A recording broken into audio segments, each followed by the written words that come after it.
There's nothing more revealing than an ex-policeman talking. And we've got him back, folks. Yeah, we've got Michael Sherlock right here beside me. G'day, Michael. G'day, how are you? It's been a whole week and I haven't seen you. Yeah, well, that's I know. not true. You're here Friday night drinking. I come over to see you now and then. Only because the fridge is full. Anyway, good to see you. Yeah. So this week, I thought we would talk about, I saw an article in the paper where, what was it? You remind me, I sent it to you. Was it like the kids were actually applauding one of their colleagues for bashing a cop? Yeah, so reading through the part, so it's just gone through the court and it's just finalised that he got 2.5 years in prison for it. So pretty much in the end, it sounds like an off-duty cop was at a party for his cousin's 21st or a cousin's party. The kids have all spilled out onto the street. He's not too old himself. And then they started drag racing or started doing burnouts. He's gone over, announced that he's an off-duty and said, don't do that. Like, it's not good. And then the guys sort of turned around, swung on him, hit him quite hard. He's hit the ground. His mates started applauding him, saying, well done, you've knocked out a cop. Didn't they go in and kick him as well? I don't know 100%, but it sounds like he's been hit and he's hit the ground, and now it sounds like he broke his jaw in several places. And still he's struggling with memory loss and all this sort of stuff, which is horrible because I know a cop that's had the same sort of stuff, and he's still recovering today from it. So this young person's doing 2.5 years jail. Yeah. Now, look, the point I want to really talk about is really our youth of today. I mean, look at that. I mean, they were applauding this guy for actually bashing up a cop. Now, you must have struck this. Did you find there's a whole section of our community that actually would love to see you coppers go down illegal too? Yeah. Especially with social media nowadays, everybody seems to be filming us, wanting us to sort of trip up. Yeah. We're human. We trip up. We make mistakes. I'm not saying that when you see a bad cop on camera and stuff, like doing some bad things, it's his. I'm not saying that it's our fault or anything like that. Everybody seems to want us to trip up. Good on you for filming the bad cops. Like, by all means, film the bad cops. I hate bad police officers. I wish they were all gone from the police. But like when the good cops are just trying to do their job and you're shoving a camera in their face, it makes it a lot. Now, Michael, you come from that generation where there's a lot of influence on you and peer pressure is significant. And I found it in my day as well. But to have a whole section of the community detesting you, wanting to see you go down, must make your life harder to be a cop. It does make your life harder. Again, like I said, coming into the 21st century, policing is very different. Now there's cameras in your face. It's very hard.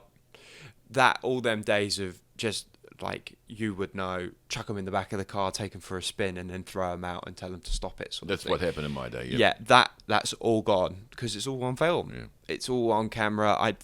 That's not arguably the best way of policing. I understand that some days that we do need that sort of smack on the bum sort of thing. I applauded it from the small town copper we had, and I think he did a good job for us all. Us youth now today, we worship that guy, even though he was a pill at the time. But we think he did a great job for us. Like the world's moving at such a different pace nowadays. Oh, it is. That you can't get away with that sort of stuff anymore. Taking it back to all this, what we were talking about, it's just the aspect or the angle of respect that the police get nowadays is wavering. And that's the key in it. It's the word respect. You don't have the respect. In my day, you did have a degree of respect for a cop. Yes, but then this is where, like I was saying before, is the problem is the angle that the cops are getting respect-wise is losing because of the technology. People find out what, like, taking a guy for a drive around, telling him to stop it, like letting him bounce around in the back of the car and then throwing him out, sort of thing, so tell him off.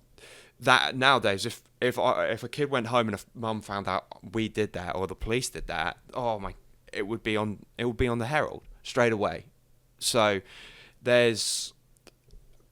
I get the filter that's coming to, but then that's also lost the respect of the police. It's hard to sort of put into words how the respect. Well, I do get it in a way because in my little town, you'd even have fathers who would go to the cop, lock him up for the night. Yeah. Just teach that young fella a lesson for me. Yeah. Will you mind? And Alistair Stewart or Tammy Hill, or these are the coppers that were around in those days. And Dad was at Rotary with them. And they would applaud a copper, sometimes give them a slap around the bloody back of the head. And that's if they gave talk back or he got smart with them.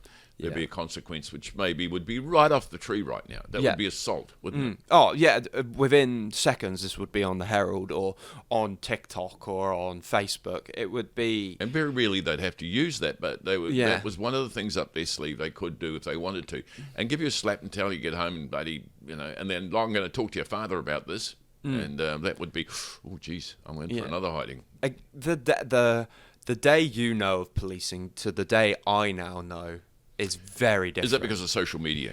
I think it's the world has sped up so much. I think social media is a big key. And the communication is much more loose, and people are listening to lots of people gossip.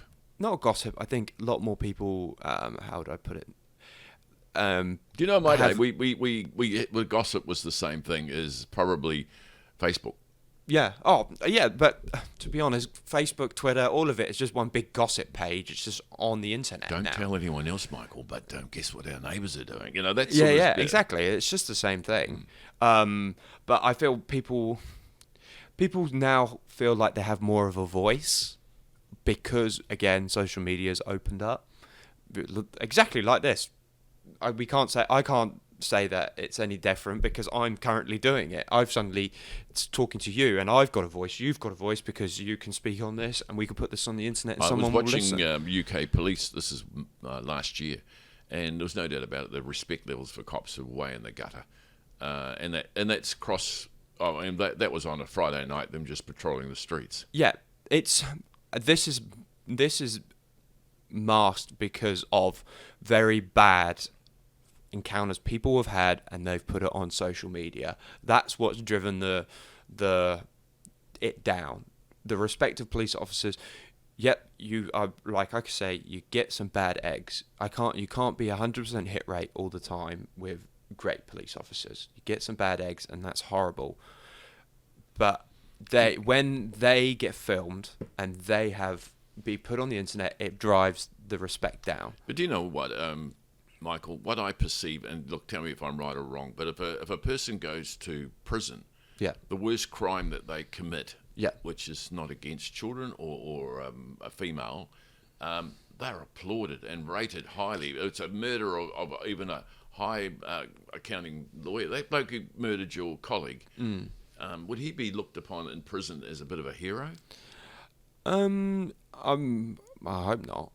But maybe in that underworld, yes, for the maybe gangs or something like that. I wish they wouldn't applaud him. Let me tell you an experience I had once. I went to school in my shorts, as you do, and I'm in about the 4th or 5th form, and assembly was finishing. Assembly is when the principal and everyone talks to you. Assembly was finished, and what actually happened, there was suddenly the prefect was winding it up, doing all the little announcements and all that BS. Yeah. And then he said, "Stop." The principal is entering the room again. So down through the aisle came the principal with his glowing gown. The principal's coming back. He's got an announcement, obviously. There was a hush fell upon the whole thing, and he came up around the stage, got the mic. "I want to see Max Whitehead in my office straight away, please." What'd you do? Well, I tell you what, 500 people in that audience. The students just looked around. They knew where I was sitting for some reason, and everyone stared at me. I puffed up with pride. Yeah. You know what I'm saying? I got the cane that day for something bad I'd done, but I was a hero. What did you do? I was a hero. What did you do? Oh, it's pathetic. That's why I'm embarrassed. It was pathetic. So what I do is I used to ride my bike down to the bus stop, and at the bus stop, me and a mate, we used to have races around the bus stop, and now and again we'd hit another bike that was parked up against the walls. It was a little quadrangle, and so we'd rode up in a couple of bikes and smashed into them and whatever. We could have damaged one, I think, possibly was it. And someone's complained. Oh, okay. So I got a bashing. I got the cane for that. That's you bend over, folks, and you get this stick, which is about that long, and whistles and whack, and there's no pain for 3 seconds, and by God, pain hits you then. It really stings. I don't know when they got rid of the cane. Oh, I don't know, but it was on regular. But anyway, but what I'm saying to you is that experience in assembly and everybody asking me afterwards made me a celebrity. I loved it because I love attention anyway. Says Michael. Yeah. But what I'm saying is, again, is this what happens? The guy drops a policeman and suddenly his mates are applauding him. Yeah, it'd be infamous. Yeah, that's the sort of the hardship that comes with it as well, is that you do get a bit of a name because you've done something, like you said, maybe a bit. Let's take this a step further. Did you ever feel unsafe in your private life? No. Did you keep your family safe?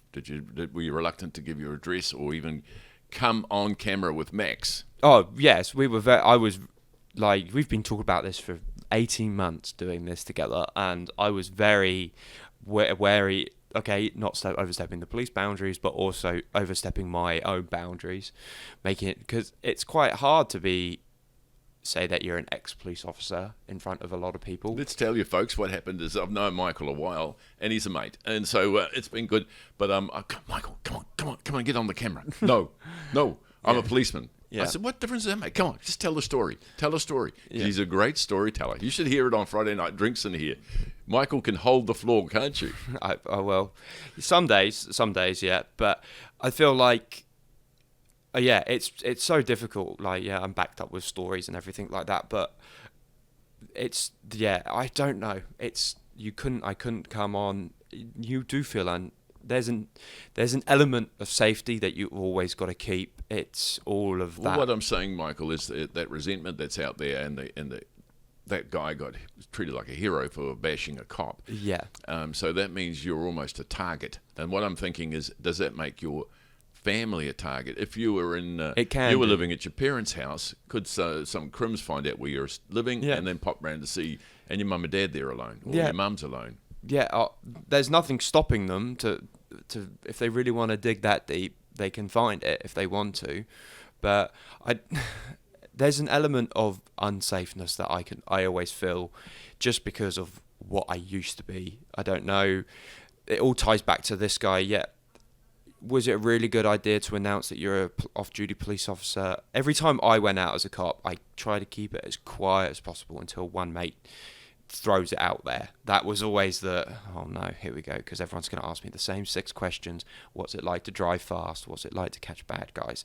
But still, it puts an element of risk, because now you're a target in that whole room, because everybody knows that, I can't drink too much because he might look, or I can't do this because he might look. Do you think there's an element of police will have an affiliation and an understanding how a gang member feels? Because you are a member of a big gang, and it's the police department. Oh yeah, everybody jokes that the police are the biggest gang of them all. In all honesty, they are. They're just run by the government. It's a gang run by the government, which we follow laws. So tell me then, if you walk down the road with 3 of your colleagues walking towards a party, did you feel tough? I felt a lot safer than a lot of people. What I'm visualising is the slow motion. Michael with his truncheon and his taser on the side, knowing there's a just Glock in general, in the car, like strolling down in slow motion. Yeah, no, just in general, going out to a party as a off duty with 4 other police officers, that we'd all go out and have a drink or go to a party or something, never felt unsafe, because I knew I had 4 mates in the corner willing to fight my fight if it went south real quick. So that was always. You get an element of. This is why I don't, with all the gang stuff, I fully understand it, because I fully understand what you obtain and what you get personally from a gang. Because joining the police, you join a family, you join everything like that. That's exactly the same as what these boys want from a gang. I'm not Christian. I feel like that's the same as a church. Same. People, from the base level, people want together. Like, people want to be together. People don't want to be by themselves. So when you're by yourself, what do you look for? You look for something where a group of people can make you happy, or bet you can benefit from, i.e. a church, i.e. a football team, a sports team. You go looking for that social aspect because that's what you need as a human being, rather than anything else. And it just so happens that most of the time, with gangs, it's the reason you fall into the gang is because your brother's in it, because a cousin's in it, because when you're at your downest point and you're by yourself, someone comes along and gives you that helping hand. It just so happened that when I was by myself and down, the police gave me a helping hand, not something else. Well, then let's put this into perspective. Is the truth in the story, like, if you're a gang member and you're a cadet, what do you call them, a wannabe Prospect. Yeah, prospect, and you take the fall for the big guy. So the big guy's done a crime. Yeah. You go to jail for him. You lie. Yeah, it was me that did it. And you go to jail for it. Now, I understand. Now, tell me if this is true, that guy's family will be looked after by the gang. To an aspect, yes, because he's taken the fall. Do you know why I asked that? Because on Friday night you were here. There were two other ex-policemen here. Yeah. Just there was 30 years difference between the time they were policemen and you were. Yeah. But they're both on pensions, and they're both very comfortable, and they're both very proud of their police service. Yeah. I got the feeling they're still looked after to some degree. I think they get a police pension. Yeah. You know, is that some sort of attraction to your gang, the police?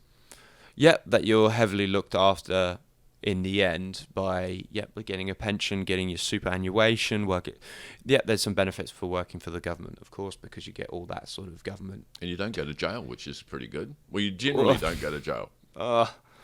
You can go to jail, and you just you can go to jail. You're working for the good guys. You're working for the good guys, but you'll still go to jail. And honestly, it's not good, because I found, especially with the police, is that you're guilty, and the line you're not guilty until proven guilty. Like, you're innocent until proven guilty is the other way round with the police. You're guilty until you're proven innocent. Oh, so if you're accused of something, you're guilty until you can show that you're not. That was how a lot of stuff was sort of treated. Do you know that's very profound? Now listen to what you've just said. Yeah, a lot of us would find that, not all of us. Because the elephant in the room for you personally is, and I haven't asked you yet, and we're going to make a whole program about this, why did you leave? And I think you've hinted.